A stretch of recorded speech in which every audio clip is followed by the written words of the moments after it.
پس جو لوگ اللہ پر ایمان لائے اور اس کے دین کی رسی کو مضبوط پکڑے رہے، ان کو وہ اپنی رحمت اور فضل کی بہشتوں میں داخل کرے گا اور اپنی طرف پہنچنے کا سیدھا رستہ دکھائے گا۔ اے پیغمبر، لوگ تم سے کلالہ کے بارے میں حکم دریافت کرتے ہیں، کہہ دو کہ اللہ کلالہ کے بارے میں یہ حکم دیتا ہے کہ اگر کوئی ایسا مرد مر جائے جس کے اولاد نہ ہو اور نہ ماں باپ اور اس کی ایک بہن ہو تو اس کو بھائی کے ترکے میں سے آدھا حصہ ملے گا،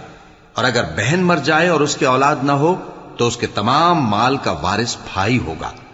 اور اگر مرنے والے بھائی کی 2 بہنیں ہوں تو دونوں کو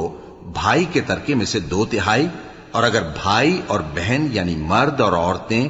ملے جلے وارث ہوں تو مرد کا حصہ 2 عورتوں کے حصے کے برابر ہے۔ یہ احکام اللہ تم سے اس لیے بیان فرماتا ہے کہ بھٹکتے نہ پھرو، اور اللہ ہر چیز سے خوب واقف ہے۔